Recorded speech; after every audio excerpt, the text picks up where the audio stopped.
Bolehkah kita membaca surat Yasin untuk orang yang sudah meninggal, misalnya di hari Jumat kita baca sendiri? Membaca surat Yasin dengan niat pahalanya untuk orang yang sudah meninggal itu aneh. Kenapa? Karena di akhirat kita butuh pahala itu untuk kita, bukan untuk orang lain. Bahwasanya ada lagi haddatsa Abdullah. Ini biar cepat sudah saya ringkas. Bahwasanya annahum hadaru Hudzaifah bin Harthi Ats-Tsamali hina ishtadda syauquhu. Jadi suatu saat daripada sahabat ini bahwa mereka mendatangi Hudzaif bin Haris Ats-Tsamali ketika penyakitnya sangat parah. Jadi kemudian Sofwan berkata, apa yang mereka katakan? Hal minkum ahadun yaqra'u Yasin? Apakah ada yang membaca surah Yasin? Faqala faqara'aha Shalih ibnu Suraih Asy-Syukuni. Kemudian mereka berkata, ada yang membaca surah Yasin. Jadi ada orang yang sakit, sakitnya ini parah. Kemudian sahabat ada yang bertanya, apakah ada yang membaca surah Yasin? Ada. Siapa? Shalih bin Suraih. Sampai berapa? Sampai 40 kali. Jadi hitungannya 40 kali.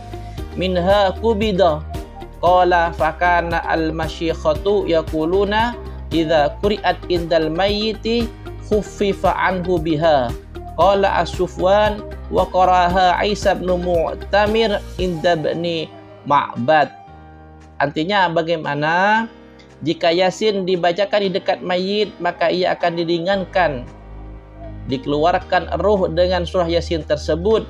Begitu pula Isa bin Mu'tamir membacakan Yasin di dekat Ibnu Ma'bad. Ini namanya para ulama-ulama zaman dahulu. Intinya dari keterangan ini, para ulama terdahulu ada yang menyatakan bahwasanya Hudzaif adalah sahabat Rasulullah sallallahu alaihi wasallam. Jadi kalau betul-betul mereka mengikuti salafun saleh sesuai dengan namanya, seharusnya mereka juga mengikuti dari pendapat sahabat-sahabat Rasulullah yang lain. Sampai di sini paham ya kaitannya dengan dalil bahwasanya pembacaan surah Yasin itu sampai kepada mayit. Bahkan di sini khuffifat, apa? Diringankan oleh Allah Subhanahu wa taala. Di dalam hadis ini Al-Hafidz Ibnu Hajar, ini pakar-pakar hadis semua, pendekar-pendekar hadis semua. Jadi mengatakan wahwa hadis hasan al-isnad. Jadi sanadnya, rantai hadis tersebut mengatakan hasan, bukan dhaif. Sekali lagi kami katakan ini adalah ikhtilaf dari para ulama, bahwasanya hal tersebut adalah masih diperdebatkan oleh para pendekar-pendekar hadis. Ada lagi pendapat Ibnu Qayyim. Jadi Ibnu Qayyim ini adalah salah satu panutan dari ulama-ulama Wahabi kaitannya dengan amaliyah yang mereka laksanakan. Kalau seandainya adalah guru dari mereka. Jadi ulama mereka yang bernama siapa? Ibnu Qayyim. Ini aslinya masih banyak para hadirin semuanya. Banyak sekali hadis-hadis yang menyatakan ini. Masih pun dibahas sampai berjam-jam tidak akan selesai. Ini hanyalah cuplikannya saja. Wa hadza yahtamilu ay yuradda bihi qira'atuha 'alal mukhtadarati 'inda mautihi. Dari hadis yang disebutkan di atas tentang pembacaan surah Yasin, ini ada dua versi. Yahtamilu ayyurada bihi qira'atuha 'alal muhtadari, baik itu dibaca ketika berhadap-hadapan dengan inda mautihi. Karena apa?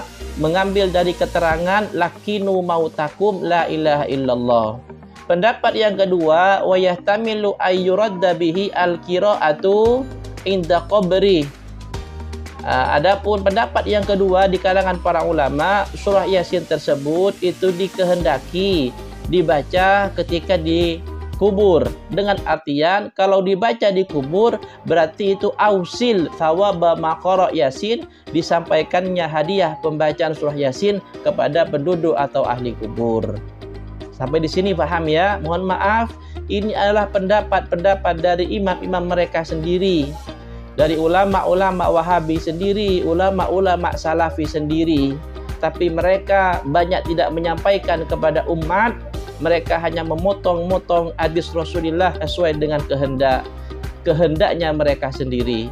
Jadi di depan sudah dijelaskan bahwasanya barang siapa yang telah sampai hadis kepadanya namun dia menolaknya, fakadzdzabah, mereka berbohong, maka mereka berbohong atas nama siapa? Atas nama Allah, atas nama Rasul, dan juga atas nama perawi hadis, wal iyadu billah. Al-hadirin wal hadirat rahimakumullah alaikum. Sampai di sini kita sudah jelas ya bahwasanya saya rangkum keterangan dari depan, dari atas, dari pertanyaan tersebut, apakah sampai pahala dari pembacaan Yasin kepada mayit, maka hal tersebut oleh ulama diperdebatkan. Ulama berbeda pendapat. Sebagian dari mereka itu ada yang mengatakan tidak sampai, sebagian besar dari mereka itu mengatakan sampai. Bahkan di dalam keterangan ini, ulama yang mengatakan dengan hadis dhaifnya karena tidak sampai pahala pembacaan Yasin itu telah direaksi atau di-cover atau dibantah kembali oleh ulama yang lain bahwasanya hadis tersebut adalah hadis yang sahih, ada yang mengatakan hadis yang hasan. Bahkan ulama mereka sendiri mengatakan hadis itu adalah hadis yang sahih dan hadis yang hasan, seperti halnya dalam tafsir Ibnu Katsir maupun pendapat Ibnu Qayyim dan Asy-Syaukani yang lain sebagainya. Syukron para pemirsa yang Allah Subhanahu wa taala, itulah yang dapat saya sampaikan dalam mereaksi, mengcover, mengcounter ajaran-ajaran yang selalu dikit-dikit menyesatkan, dikit-dikit membid'ahkan, memusyrikan, bahkan mereka tidak tanggung-tanggung mengkafirkan kepada umat Islam yang tidak sependapat dengannya. Wal iyadu billah, syukran wa dumtum, wallahu muwaffiq ila aqwamit thoriq. Assalamualaikum warahmatullahi taala wabarakatuh.